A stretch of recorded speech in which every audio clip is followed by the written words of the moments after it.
Dear viewers, আইন শিখি হাতে কলমে প্রোগ্রামে আপনাদের স্বাগত।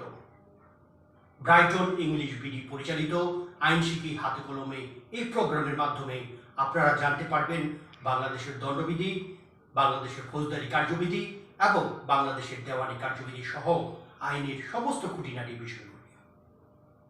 আমার আজকের ভিডিও শিরোনাম হচ্ছে আত্মরক্ষার অধিকার কি, অপরাধজনক সম্পত্তি আত্মসাৎ ও অপরাধজনক বিশ্বাসভঙ্গ কাকে বলে, এই অপরাধের উপাদান, পার্থক্য ও শাস্তি কী। তাহলে দেখতে থাকুন আমার আজকের ভিডিও। ধন্যবাদ সবাইকে। ডিয়ার ভিউয়ার্স, আমি আরেকবার স্মরণ করিয়ে দিচ্ছি আজকের আলোচনার বিষয়বস্তু। আত্মরক্ষার অধিকার কি, অপরাধজনক সম্পত্তি আত্মসাৎ ও বিশ্বাসভঙ্গ, উপাদান ও পার্থক্য কী, এই সমস্ত অপরাধের শাস্তি কী। তাহলে আমি প্রথমেই শুরু করছি আত্মরক্ষার অধিকার দিয়ে। পরের পৃষ্ঠায় চলে যাচ্ছি। দণ্ডবিধির 96 ধারায় আত্মরক্ষার অধিকার সম্পর্কে বলা হয়েছে এবং আত্মরক্ষার অধিকার ইংরেজি হচ্ছে রাইট অফ প্রাইভেট ডিফেন্স। তাহলে 96 ধারায় কি বলা আছে একটু আমরা দেখে নেই। 96 ধারায় বলা হয়েছে, ব্যক্তিগত আত্মরক্ষার কর্তৃত্ব প্রয়োগের সময় কৃত কোনো কিছুই অপরাধ নয়। তাহলে আমরা এটা একটু আলোচনায় যাই। এই বিষয়টা দিয়ে কি বুঝলাম আমরা? মানুষের জীবনে ব্যক্তির আত্মরক্ষা ও সম্পদ হেফাজতকরণ অতি প্রয়োজনীয় কার্য। প্রত্যেক ব্যক্তির অধিকার আছে তার নিজের ও অপরের শরীর ও সম্পদ রক্ষা করার। তদুপরি এইরূপ আত্মরক্ষামূলক কাজের জন্য কোনো ব্যক্তি যথাসম্ভব চেষ্টা করবে এমন অনুমান করা হয়। প্রতিরোধ করতে গিয়ে প্রতিপক্ষকে খুনও করে তা ক্ষেত্রবিশেষে অপরাধ হবে না। কোনো ব্যক্তি যখন অপর এক ব্যক্তির দেহের উপর বা সম্পত্তির উপর আক্রমণ চালায়, তখন আক্রান্ত ব্যক্তি আক্রমণকারীর বিরুদ্ধে অগ্রসর হতে পারে। আইন তাকে দুর্বল ও নিরীহ মেষ শাবকের মতো আক্রমণের সময় সব মেনে নিতে আদেশ দেয় না। আইন তাকে নির্দেশ দেয় যে আক্রমণকারীকে ঠেকানোর জন্য সে সব করতে পারবে। এরপর আমরা দণ্ডবিধি 97 কি আছে একটু আমরা দেখে নেই। 97 ধারায় কি রয়েছে সেখানে বলা হয়েছে, দেহ ও সম্পত্তি সম্পর্কিত ব্যক্তিগত আত্মরক্ষার অধিকার সম্পর্কে বলা হয়েছে 99 ধারায় বলা বিধিনিষেধ সাপেক্ষে প্রতিটি ব্যক্তির প্রথমত মনুষ্য দেহ বিষয়ক কোনো অপরাধের বিরুদ্ধে তার নিজের দেহ এবং অপর যে কোনো লোকের দেহ রক্ষা করার কর্তৃত্ব আছে। দ্বিতীয়ত বলেছে, চুরি, দস্যুতা, অনিষ্টকারিতা বা অপরাধজনক অনধিকার প্রবেশের সংজ্ঞাধীন অপরাধ বা চুরি, দস্যুতা, অনিষ্ট বা অপরাধমূলক অনধিকার প্রবেশের উদ্যোগের বিরুদ্ধে স্বীয় কিংবা অপর কোনো লোকের অস্থাবর কিংবা স্থাবর সম্পত্তি রক্ষার কর্তৃত্ব থাকবে। আমরা একটু আলোচনায় যাই। এই ধারায় মনুষ্য শরীর ও সম্পত্তি সম্পর্কে আত্মরক্ষামূলক অধিকার প্রয়োগের সীমা বিস্তৃত করা হয়েছে এবং সীমা এখানে কতটুকু হবে সেটা বলা হয়েছে। এরূপ প্রতিরোধের অধিকার কতটুকু বিস্তৃত তা 97 এর মূল কথা। প্রত্যেক ব্যক্তি তার শরীর ও সম্পদ রক্ষা করতে বদ্ধপরিকর। এরূপ ক্ষেত্রে অপরের জীবনের বিনিময়ে নিজের জীবন রক্ষা করতে বাধা নেই। দণ্ডবিধির 299 হতে 377 ধারা পর্যন্ত যে সকল অপরাধের কথা বিবৃত করা হয়েছে তা ব্যক্তির শরীর সম্পর্কিত। এখন আমরা যাচ্ছি পরের প্রশ্নে। অপরাধজনক সম্পত্তি আত্মসাৎ ও বিশ্বাসভঙ্গ এর উপাদান ও পার্থক্য কী? তাহলে অপরাধজনক সম্পত্তি আত্মসাৎ, অপরাধজনক সম্পত্তি আত্মসাৎ।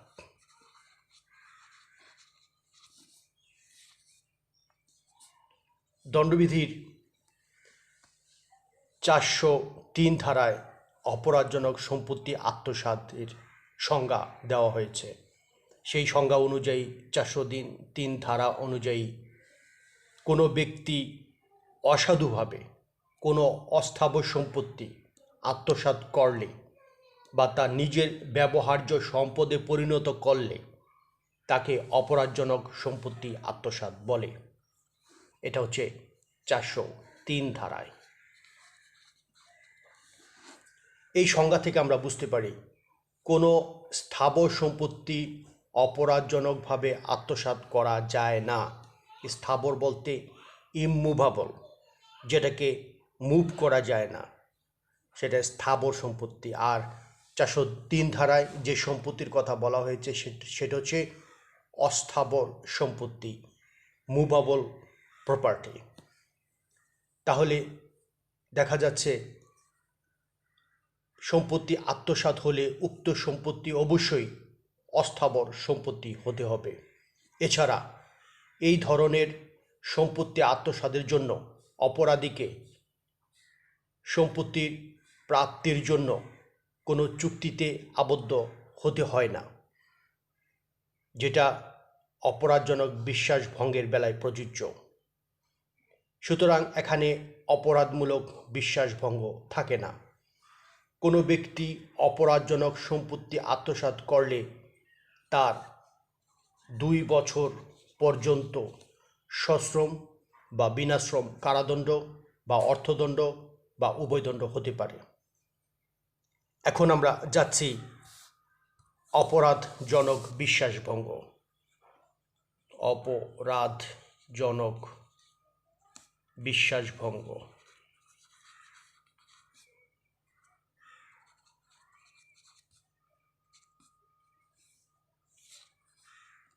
দণ্ডবিধির 405 ধারায় অপরাধজনক বিশ্বাসভঙ্গের সংজ্ঞা প্রদান করা হয়েছে। সেই সংজ্ঞা অনুযায়ী কোনো ব্যক্তি যদি আইনগতভাবে কোনো সম্পত্তি পরিচালনার জন্য দায়িত্বপ্রাপ্ত হয়ে অসাধুভাবে সেই সম্পত্তি আত্মসাৎ করে বা নিজের ব্যবহারে প্রয়োগ করে বা বিলি ব্যবস্থা করে বা অন্য কোনো ব্যক্তিকে তা করতে দেয়, তাহলে উক্ত ব্যক্তি অপরাধমূলক বিশ্বাসভঙ্গের অপরাধ করেছে বলে গণ্য করা হবে। আমি একটি উদাহরণের মাধ্যমে বিষয়টা পরিষ্কার করছি। যেমন ক একটি গুদামের রক্ষক, ক খ বিদেশ যাওয়ার সময় তার কিছু আসবাবপত্র এই কয়ের কাছে গচ্ছিত রাখে, এই শর্তে যে খ গুদামের জন্য নির্দিষ্ট পরিমাণ ভাড়া প্রদান করবে, কিন্তু ক অসাধুভাবে এই আসবাবপত্র বিক্রি করে দেয়। ক অপরাধমূলক বিশ্বাসভঙ্গ করেছে। এখন আমি যাচ্ছি অপরাধমূলক বিশ্বাসভঙ্গের শাস্তি কী। কোনো ব্যক্তি অপরাধমূলক বিশ্বাসভঙ্গের অপরাধ করলে তার সশ্রম বা বিনাশ্রম 3 বছর পর্যন্ত কারাদণ্ড হতে পারে বা অর্থদণ্ড হতে পারে বা উভয়দণ্ড হতে পারে। এখন আমি এই 2টি অপরাধের উপাদান, আমি এখন এই অপরাধের অপরাধমূলক বিশ্বাসভঙ্গের উপাদান কি কি সেটা বলছি। উপাদান, অপরাধমূলক বিশ্বাসভঙ্গের উপাদান কি কি? উপাদান 1, আইনগতভাবে কোনো ব্যক্তি সম্পত্তি পরিচালনার দায়িত্বপ্রাপ্ত হবে। 2 নম্বর উপাদান, অসাধুভাবে তা বিক্রি করবে। 3 নম্বর উপাদান, অন্যায়ভাবে নিজের ব্যবহারে কাজে লাগাবে। 4 নম্বর উপাদান, অন্য কোনো ব্যক্তিকে ব্যবহারের অনুমতি দিবে। এখন আমি অপরাধজনক সম্পত্তি আত্মসাৎ ও অপরাধজনক বিশ্বাসভঙ্গের পার্থক্য নিয়ে আলোচনা করছি। পার্থক্য।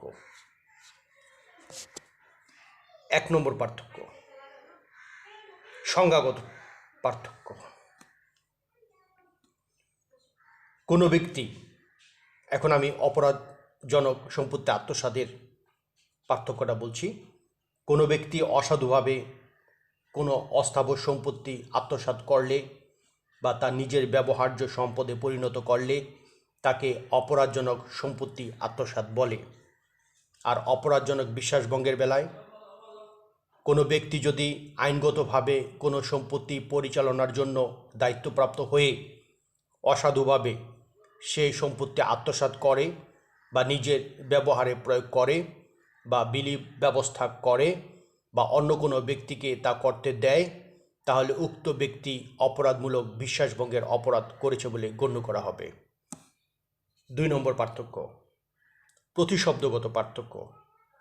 অপরাধজনক সম্পত্তি আত্মসাতের ইংরেজি প্রতিশব্দ হচ্ছে ডিসঅনেস্টলি মিসঅ্যাপ্রোপ্রিয়েশন অফ প্রপার্টি, আর অপরাধজনক বিশ্বাসভঙ্গের ইংরেজি হচ্ছে ক্রিমিনাল ব্রিচ অফ ট্রাস্ট। 3 নম্বর পার্থক্য বলছি, জামিনগত পার্থক্য। অপরাধজনক সম্পত্তি আত্মসাৎ একটি জামিনযোগ্য অপরাধ, আর অপরাধজনক বিশ্বাসভঙ্গের বেলায় এটি একটি জামিন অযোগ্য অপরাধ, নন বেলেবল অফেন্স। 4 নম্বরে যাচ্ছি।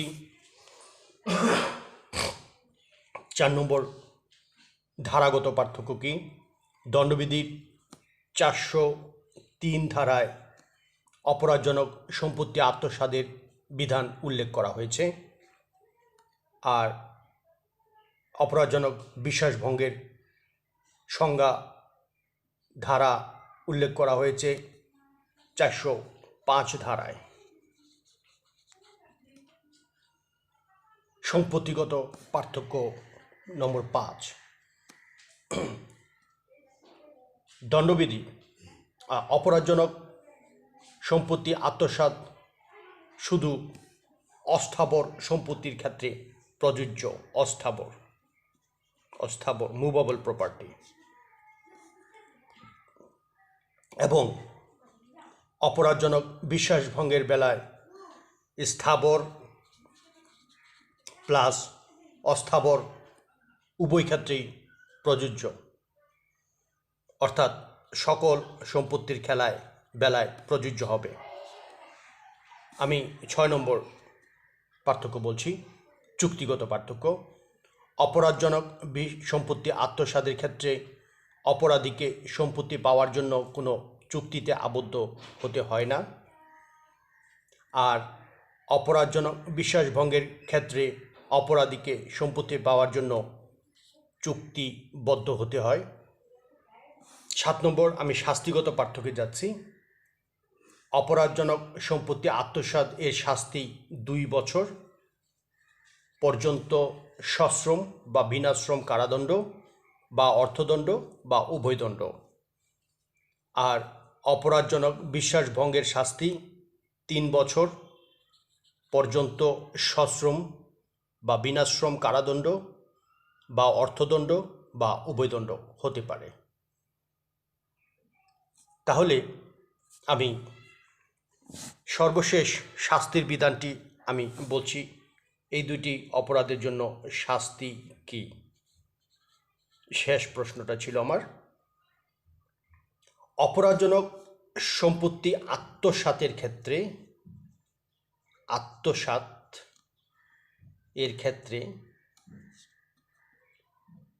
কোনো ব্যক্তি অপরাধজনক সম্পত্তি আত্মসাৎ করলে তার 2 বছর পর্যন্ত সশ্রম বা বিনাশ্রম কারাদণ্ড বা অর্থদণ্ড বা উভয়দণ্ড হতে পারে।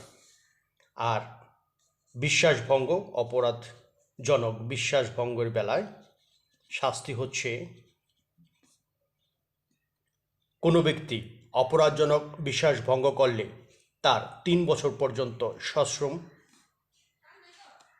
বা বিনাশ্রম কারাদণ্ড বা অর্থদণ্ড বা উভয়দণ্ড হতে পারে। তাহলে আমার প্রশ্নের আলোচনা এখানেই শেষ হয়েছে। আমি পরবর্তী ভিডিওতে নতুন কিছু আলোচনা নিয়ে আপনাদের সামনে হাজির হব। সবাই ভালো থাকবেন। ধন্যবাদ সবাইকে।